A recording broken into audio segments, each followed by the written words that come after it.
Shalom, salam sejahtera dalam kasih Tuhan kita Yesus Kristus. Selamat bertemu kembali dalam acara ibadah online pada minggu ini. Terima kasih kita ucapkan kepada tim media yang setia melaksanakan tanggung jawab ataupun pelayanannya, memastikan kita beribadah setiap minggu. Terima kasih juga untuk tim Praise and Worship yang melayani kita dengan puji-pujian dan musik yang indah. Kiranya Tuhan Yesus memberkati usaha Anda semua. Terima kasih juga diucapkan kepada tim pendoa 24 jam yang terus-menerus berdoa.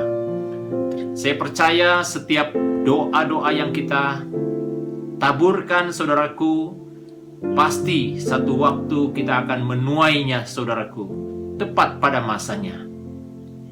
Terima kasih juga untuk jemaat yang setia mengikuti ibadah online ini, dimanapun Anda berada, dimanapun Anda sedang mengikuti ibadah ini. Kami berdoa kiranya Tuhan Yesus memberkati kita semua.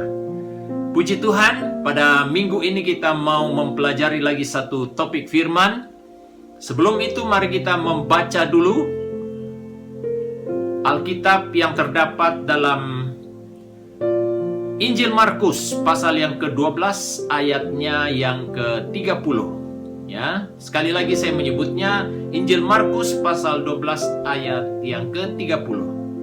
Firman Tuhan berkata demikian.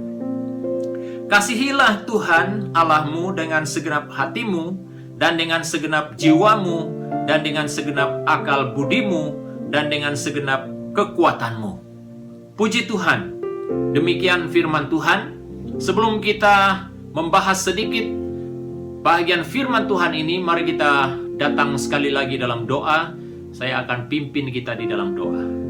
Bapa, terima kasih buat kebenaran firman-Mu pada saat ini. Kiranya Tuhan, kebenaran yang sudah kami baca sebentar tadi ya Tuhan, akan mengubah hidup kami, membentuk hidup kami, supaya hidup kami berkenan di hadapan Tuhan.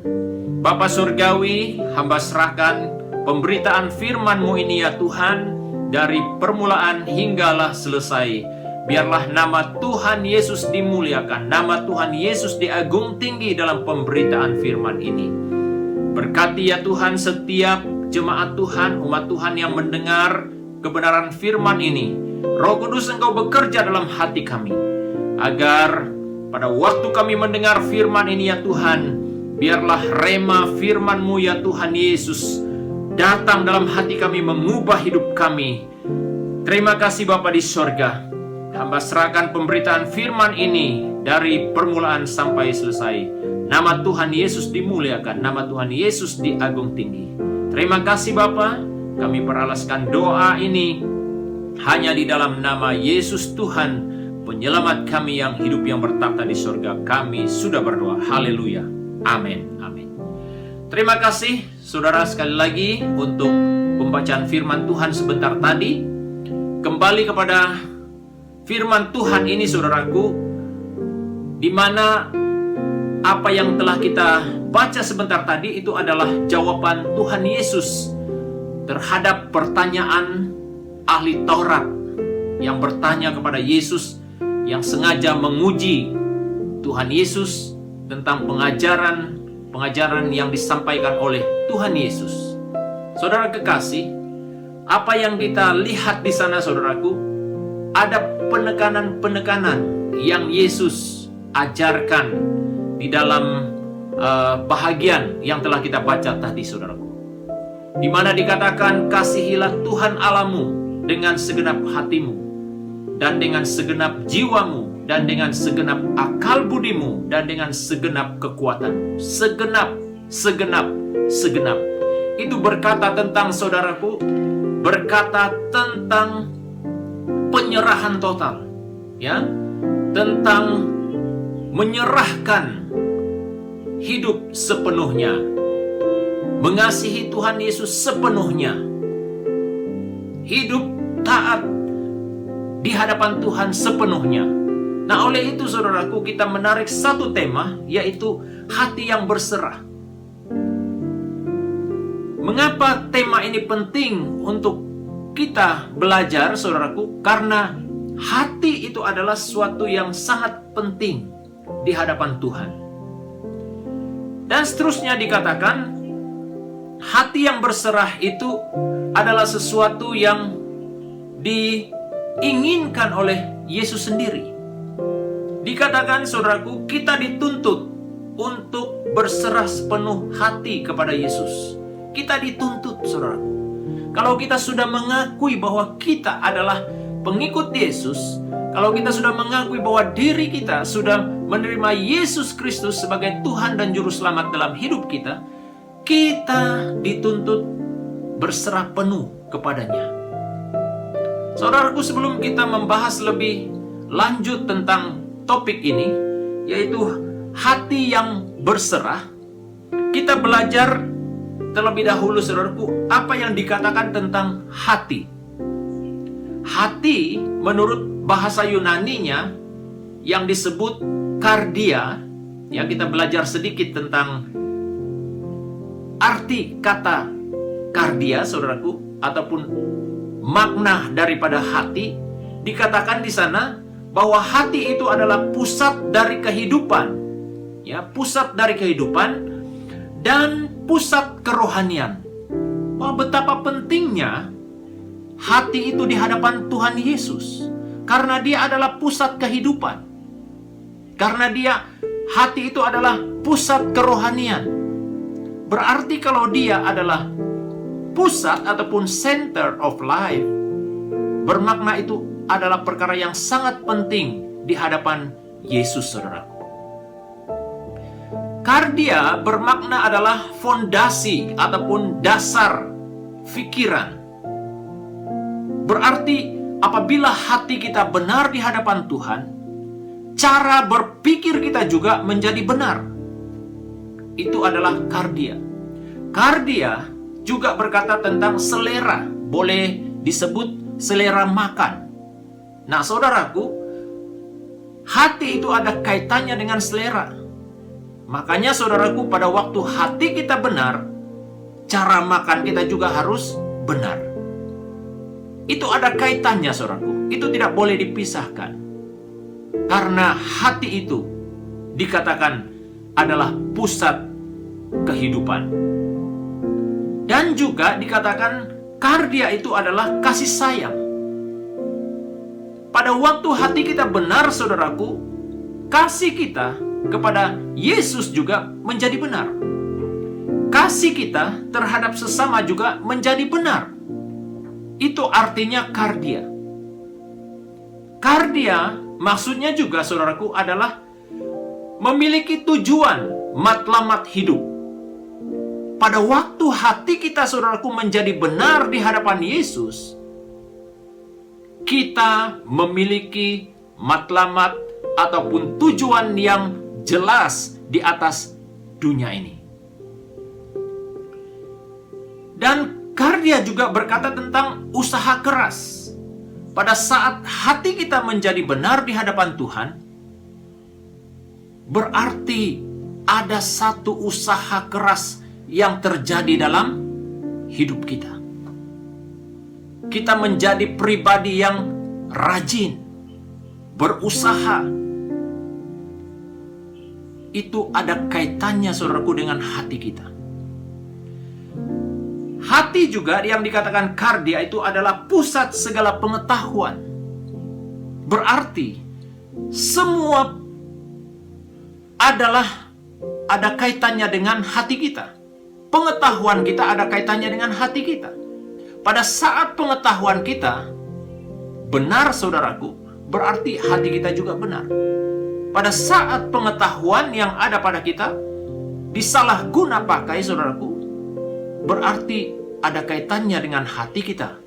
Nah, itu sebabnya, saudaraku, mengapa hati itu sangat penting di hadapan Tuhan Yesus, karena hati itu adalah sesuatu yang sangat dekat dengan Tuhan, ya, dengan mempunyai hubungan yang dekat dengan Tuhan. Itu sebabnya kita perlu menjaga, memelihara hati kita, supaya hati kita, saudaraku, sentiasa benar di hadapan Yesus. Saudara kekasih dalam Tuhan, kalau kita kembali kepada teks firman Tuhan sebentar tadi, saudaraku, khotbah Yesus di atas gunung, saudaraku, banyak menyentuh tentang hati. Apabila hati itu benar, saudaraku, maka tindakan kita, perbuatan kita, segala sesuatu yang kita lakukan menjadi benar.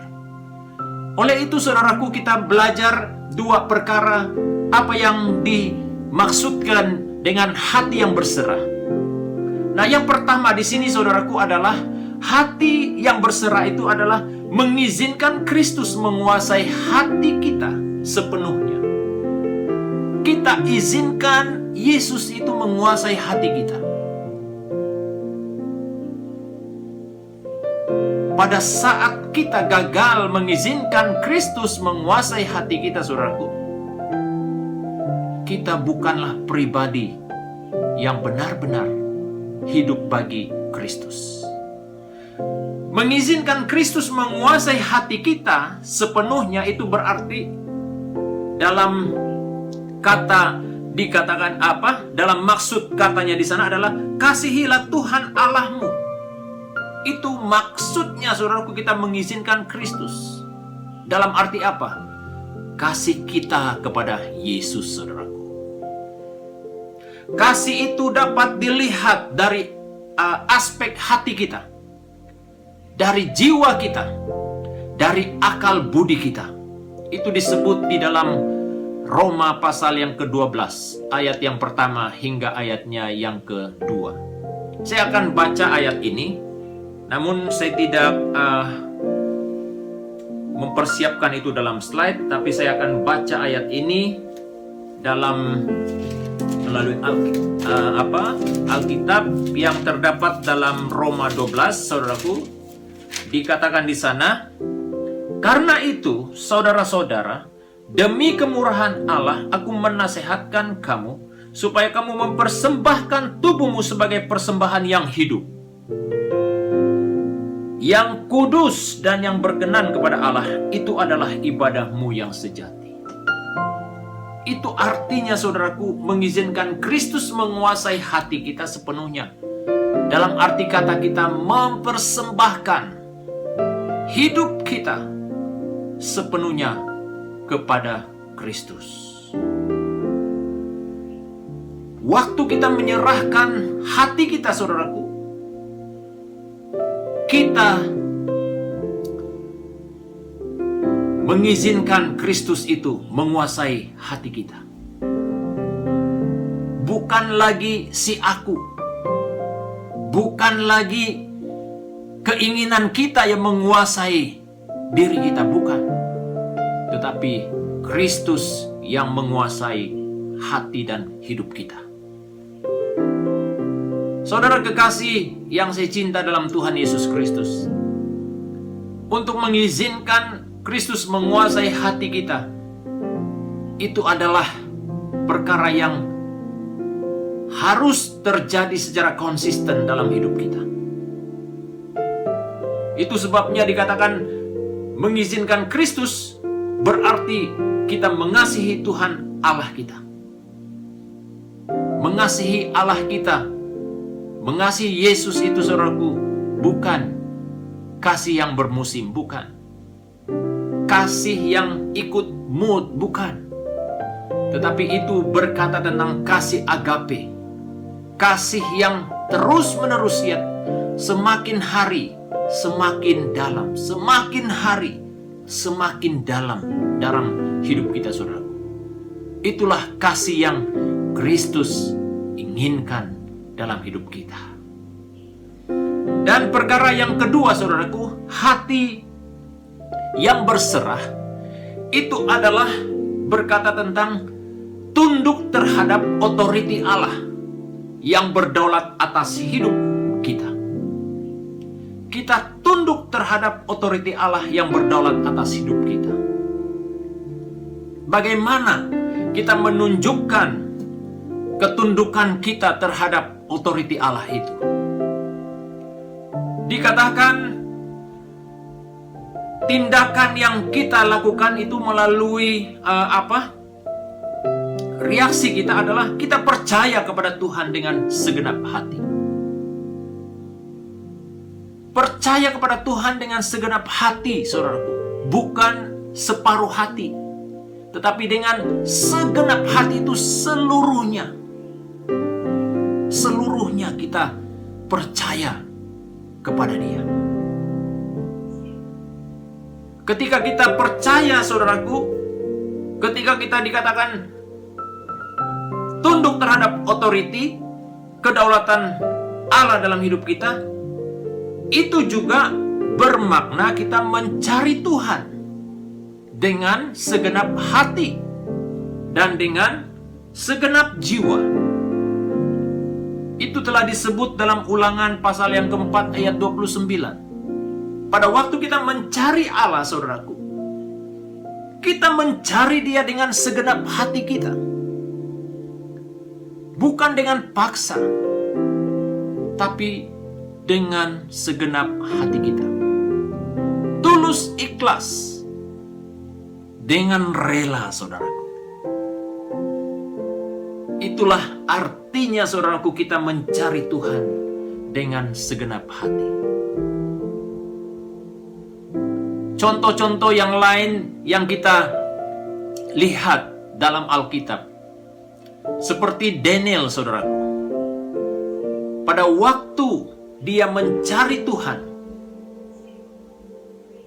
dia benar-benar, dia dengan segenap hati mencari Tuhan. Pada waktu dia melakukan tanggung jawabnya di hadapan Tuhan, dalam arti kata mencari Tuhan dengan segenap hati, Tuhan campur tangan dalam hidup Daniel. Pada waktu Daniel dibuang ke gua singa, apa yang terjadi, saudara? Singa-singa yang ada di dalam lubang ataupun yang ada di gua singa, saudaraku, tidak dapat berbuat apa-apa terhadap Daniel. Kenapa? Karena dia mencari Tuhan dengan segenap hati. Dia benar-benar melibatkan Tuhan dalam situasi yang dia hadapi. Walaupun pada waktu itu, saudaraku, dia diperlakukan tidak adil, tapi apa yang dia lakukan?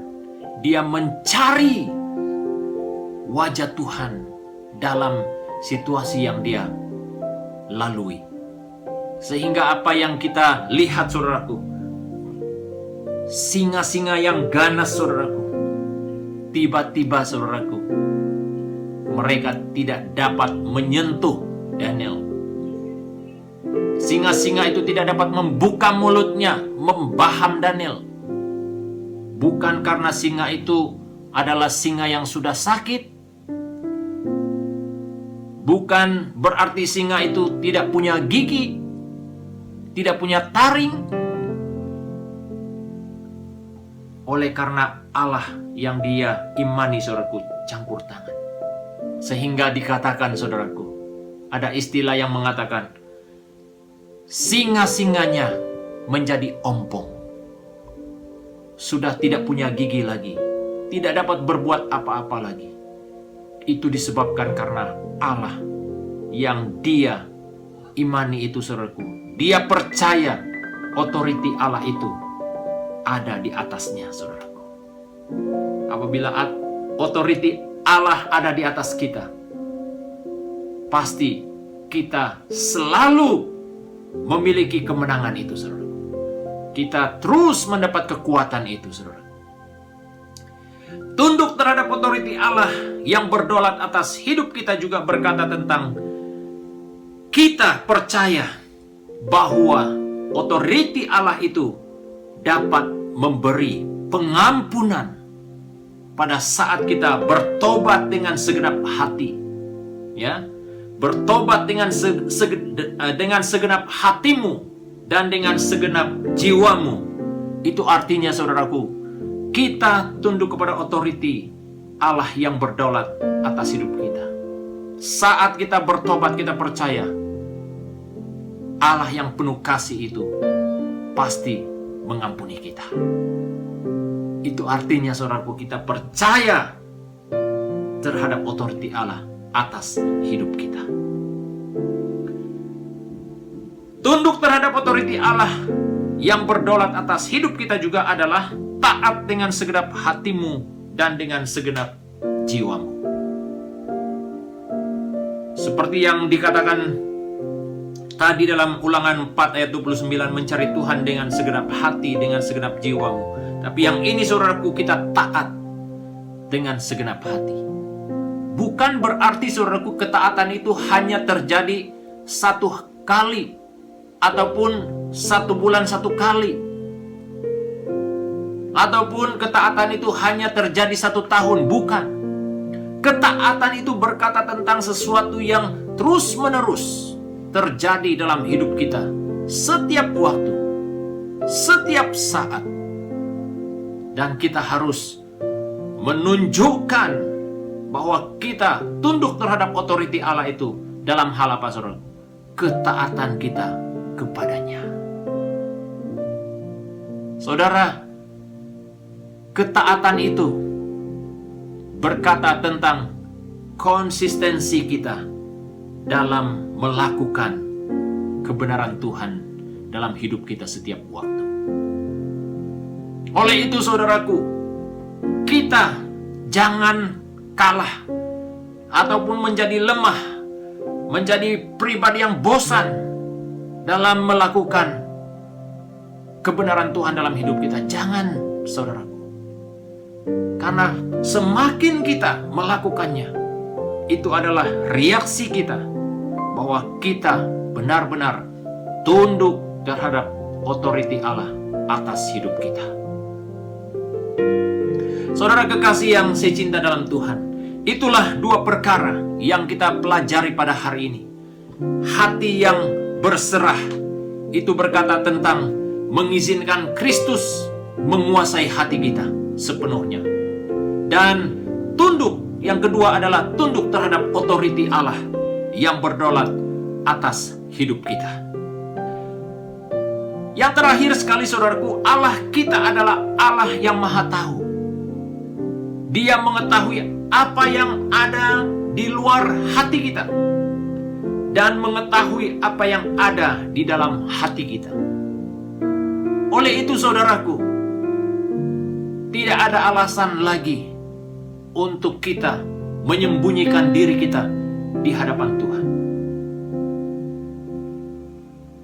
Kita harus bertindak saudaraku dengan iman. Apa yang harus kita lakukan?